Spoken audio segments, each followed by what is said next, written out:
De 1994, Parando Vai Aves, essa que eu acabei de cantar, é a mais antiga até agora, 1988. Agora a gente vai cantar uma música chamada Natureza Humana, que é de 1996. Vamos lá!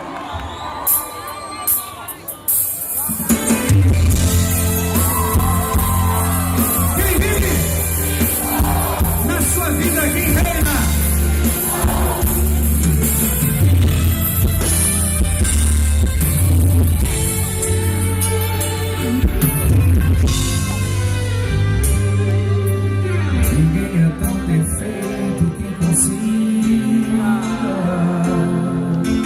Fugir dos olhos vivos do Senhor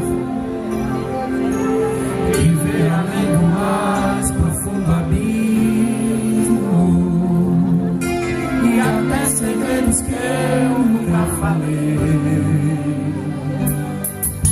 Ele sabe cada um dos meus desejos, o que faço, onde ando, quem conheço o meu passado e o meu presente e quer fazer feliz o meu futuro. Eu luto contra minha própria alma, a natureza humana que há em mim. Eu quero ser um velho homem e andar em comunhão com Cristo, viver e cantar só para Ele, morrer pro mundo e viver pra Ele.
Pra Deus?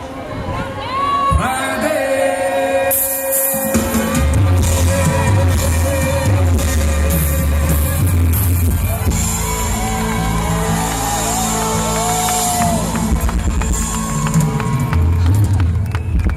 Nesse mesmo ano de 95, eu também compus essa música que se chama Sonhos, que a gente vai cantar agora.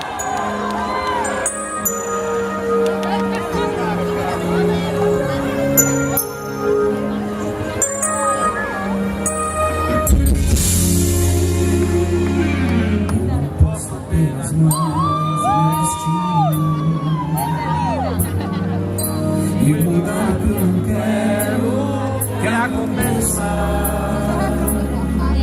Cada noite é esperar que um novo tempo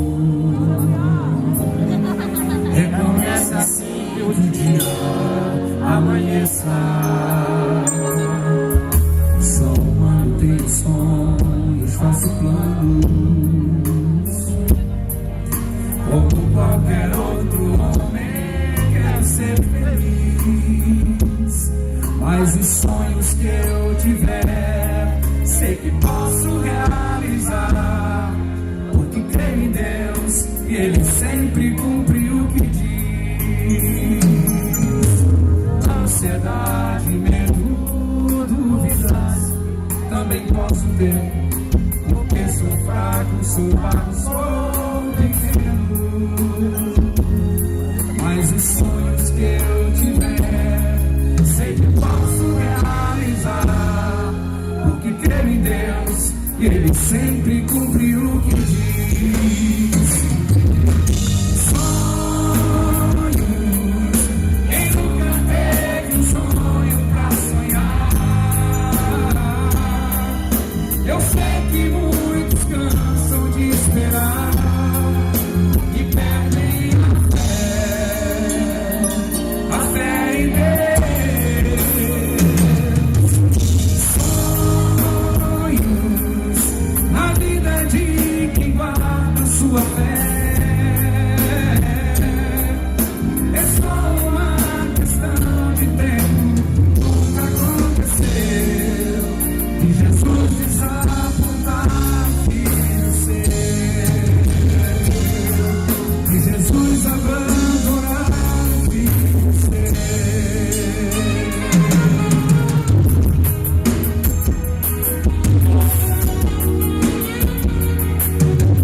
Dia de consciência cristã é para a gente falar de Cristo o tempo todo, né?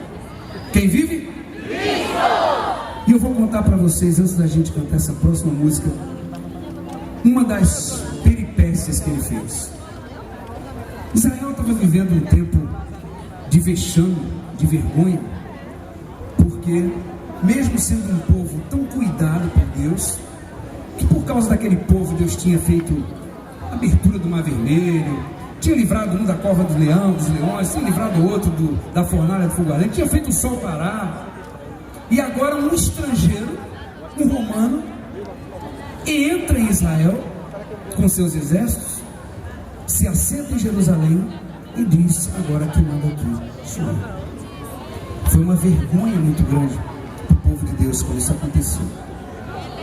Mas lá nas profecias de Isaías estava escrito que quando isso acontecesse, Deus enviaria aquele que viria para ser o Messias prometido, o libertador de Israel, o rei dos judeus. Então o povo, de posse dessa promessa, começa a clamar: Senhor, cadê o nosso rei? Cadê o nosso Messias? Não aguentamos mais a vergonha, o vexame de ser comandados por esse tirano de Roma. Cadê o nosso rei? Queremos um israelita governando sobre nós. E no meio desse clamor, numa cidadezinha pequena do interior chamada Belém, nasce uma criança. E o povo continua clamando em Jerusalém. E aquela criança vai crescendo. Aos 12 anos, essa criança é levada para o templo de Jerusalém para ser consagrado. E quando ele chega no templo de Jerusalém, todos ficam maravilhados com o conhecimento que ele possuía sobre a lei e os profetas. Essa criança que recebeu o nome de Jesus, ficou todo mundo impressionado, todo mundo encantado. Como é que pode um garoto de apenas 12 anos conhecer mais as escrituras do que os antigos da lei, os doutores de Jerusalém? Ficou todo mundo impressionado. Porém, naquele dia, mesmo tendo impressionado Jerusalém, Jesus volta normalmente para Nazaré, porque ninguém sabia quem seria no futuro aquele pequeno garoto de 12 anos. Ele continua crescendo, chega na sua adolescência, juventude, chega na sua fase adulta, tem um encontro com um profeta chamado João Batista no Rio Jordão. E ali no Rio Jordão, quando ele é batizado por João, começa o seu ministério aqui na terra. E que ministério era esse? Por onde ele passava, os sinais o seguiam. Que sinais? Mudos falavam, coxos andavam, cegos enxergavam, surdos ouviam, leprosos eram purificados, pecados eram perdoados, e até mortos ressuscitavam diante da sua obra. Mas o povo de Jerusalém não recebia a visita dele. Ele andava por todos os lugares de Israel: Judeia, Cafarnaum, Galileia, Samaria. Mas em Jerusalém o povo ficava com ciúme, porque o interior inteiro já conhecia, mas ali na capital, onde estava instalado o representante de Roma, ele não ia. E de tanto clamarem, finalmente Jesus resolveu aparecer em Jerusalém. Hoje, de posse da nossa Bíblia, a gente sabe que Jesus deixou Jerusalém por último, porque ele sabia que quando ele chegasse em Jerusalém, seria o final do seu ministério aqui na terra, com a morte na cruz. Hoje a gente sabe disso. Mas nesse dia em que Jesus finalmente decide ir para Jerusalém, quando se espalha na cidade que finalmente o rei de Israel vai se apresentar na capital, o libertador de Israel vai se apresentar, o Messias prometido, vai todo mundo para a rua esperar a entrada do rei. Israel é um povo próspero, e Jesus vinha, conhecido como leão da tribo de Judá, vinha da linhagem de Davi, que era da tribo de Judá. Jesus vinha também da linhagem de Salomão, que era filho do rei Davi. Por isso que Jesus era chamado de filho de Davi. E todos esperavam que, como Jesus vinha de uma linhagem real, ele fosse entrar em Jerusalém como um rei conhecido naquela época, com muito luxo, muita pompa, uma carruagem de ouro, autoridades acompanhando Jesus na entrada em Jerusalém. Vai todo mundo se espremer para ver a entrada majestosa de um rei. Mas quando Jesus entra na cidade, a imagem que eles veem é completamente diferente da que eles esperavam. Jesus entra montado num jumentinho, que nem dele era emprestado. Naquele momento a multidão se dividiu em duas. Uma parte da multidão não acreditou que era rei, porque não pode ser um rei montado num jegue. Não é. E esses que não creram se retiraram com vergonha. Antes que os romanos os vissem reverenciando um rapaz montado num jumento, eles saíram fora. Mas teve uma parte da multidão que ficou. Teve uma parte da multidão que se aproximou daquele moço montado naquele jumentinho. E a Bíblia diz que as pessoas que se aproximavam dele e olhavam no rosto de Jesus, havia uma glória tão especial que saía do rosto de Jesus, que essas pessoas só conseguiam abrir a boca para dizer: Hosana, Hosana, Hosana ao que vem em nome do Senhor. Tal era a glória que saía de Jesus. Ele não tinha a aparência de um rei, não tinha as túnicas de um rei, não tinha uma coroa nem um cetro em sua mão. Era um homem simples montado num jumento. E o homem mais conhecido, mais poderoso daquela época era César Augusto. Se César Augusto chegasse para um paralítico e falasse: anda, o paralítico não ia sair do lugar. Mas aquele moço montado naquele jumentinho pegava um morto de 4 dias e dizia: vem para fora, e o morto saía vivo da sepultura. Enganando a todos, entrando da maneira mais simples como ele podia. Jesus se escondeu aos sábios de Jerusalém, mas se revelou aos pequeninos, aos de coração simples. Esse é o Jesus, esse é o Cristo sobre o qual nós estamos falando aqui essa noite. Essa música vai falar dessa entrada que não foi majestosa, não foi triunfal, mas foi uma entrada surpreendente de um rei na cidade de Jerusalém.